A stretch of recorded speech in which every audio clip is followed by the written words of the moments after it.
Hey my beautiful people, Simpatica there. Today I want to tell you a story that sounds almost too simple to be true. A story about a man who was in terrible pain and discovered something very strange. He discovered that sometimes the human body listens to the human spirit.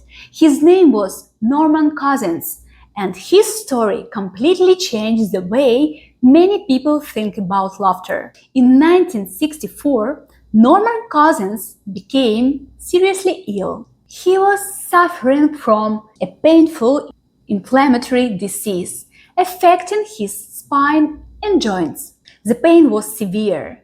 Movement became difficult. Sleep became difficult, and his condition became so serious that he became deeply worried about what would happen next.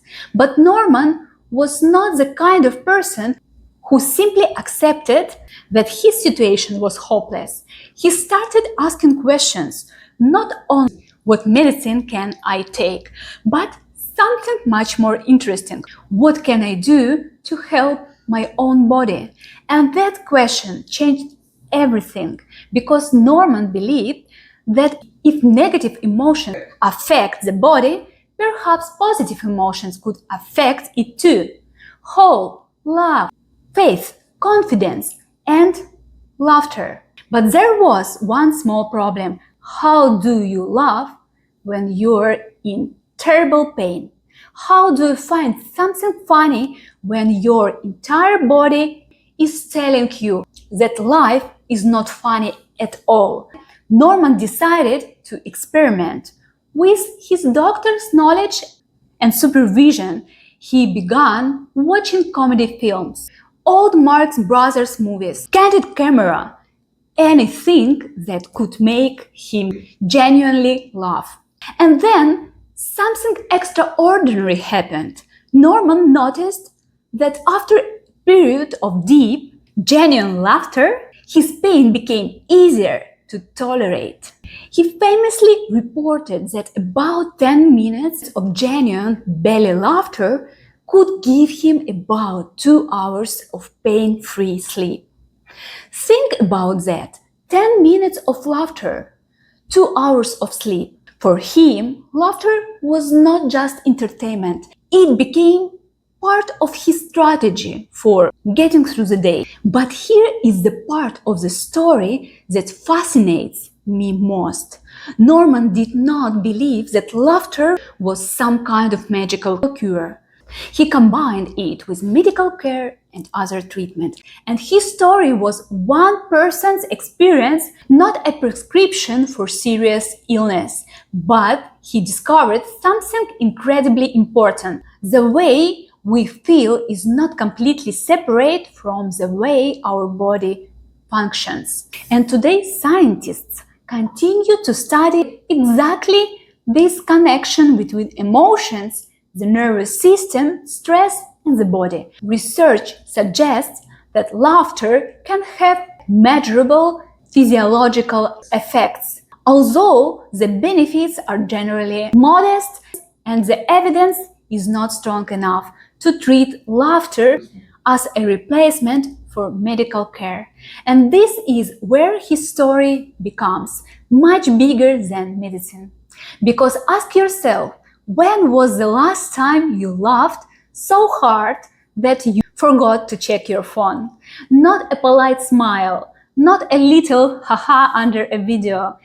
I mean real laughter. The kind where your stomach hurts, your eyes start watering and can't explain why you're laughing anymore. And for a few seconds, nothing else matters. No emails, no bills, no algorithm, no bad news, no tomorrow, just that moment. Maybe this is one reason laughter feels so powerful. It pulls us completely into the present, and perhaps that is something we desperately need today. Because look at how we live. We wake up and immediately receive information, news, messages, notifications, opinions, problems, advertisements, someone else's perfect vacation, someone else's perfect body, someone else's success, someone else's life. And before we even get out of bed, our mind is already somewhere else. We spend so much time consuming the world that sometimes we forget to actually experience it. And then something simple happens. Someone makes us laugh, and suddenly we're here. Not yesterday, not tomorrow, here. That, to me, is beautiful because laughter doesn't ask you to be successful. It doesn't ask you to be rich. It doesn't ask you to have your life perfectly organized. You can laugh in a tiny apartment. You can laugh at a kitchen table. You can laugh with your best friend. You can laugh with a stranger. You can laugh at yourself.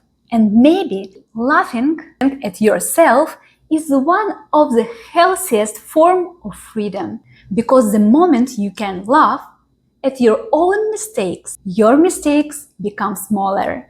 You don't have to pretend you're perfect anymore. You don't have to win every conversation. You don't have to look impressive all the time.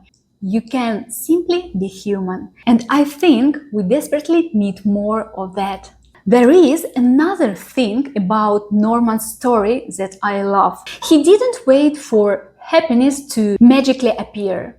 He actively searched for something that could change the atmosphere around him. He created a small ritual. He chose what he watched. He chose what he listened to. He surrounded himself with things that gave him a reason to laugh. And that idea is incredibly modern because we also choose what enters our minds every day. We choose what we watch, what we read, who we follow, what conversations we have, what kind of information we consume before going to sleep. And those choices create an emotional environment. So here is a little experiment I want you to try. Not tomorrow, today. Give yourself 10 minutes, no phone, no news, no scrolling, no productivity. Find something that genuinely makes you laugh. A person, a movie, a ridiculous memory, a friend who always makes you laugh. Anything. And for 10 minutes, just laugh. Not because you need to become healthier, not because someone told you to, but because you're allowed to feel good. And then notice something. How do you feel 10 minutes later? Is your body different? Is your breathing different? Is your mind quieter? Do you feel closer to yourself? Maybe you will notice something, maybe not. But I think the experiment is worth trying because we spend so much time trying to improve ourselves that we sometimes forget to enjoy being alive. And maybe this is a deeper lesson hidden inside Norman Cousins' story. Life is not only about surviving difficult moments, it's also about protecting the moments that make survival worth it. A laugh with a friend, a stupid joke, a beautiful sunset, music in the kitchen, a conversation that makes you forget the time, a moment when you suddenly think, wow, I'm actually happy to be here. Those moments are not insignificant. They are life, and maybe we should stop treating them like interruptions. Maybe there's a point. Norman Cousins later became deeply interested in the relationship between emotion and health and eventually taught at UCLA, where his work helped inspire further interest in mind-body medicine. But what I personally take from his story is much simpler. We cannot control everything that happens to us. We cannot choose every diagnosis, every loss, every disappointment, every difficult day, but we can sometimes choose what we bring into the room with us. A little hope, a little humor, a little kindness, a little courage, and sometimes a very good laugh. So maybe laughter isn't the most powerful medicine in the literal sense. Doctors still matter, medicine matters, science matters, but laughter might be one of the most beautiful medicines we can give each other for free. And there is something almost magical about that, because when you make another person laugh, you don't just change their expression for a moment, you change their world. So, tonight, call someone you love, send them something ridiculous, tell them a story, laugh at something stupid, and if you don't have anyone to call, come back here, because I want this channel to be more than information. I want it to be a little corner of the internet where we remember something very simple, that we're human, that we're allowed to think deeply and still laugh. We're allowed to talk about the future and still enjoy today.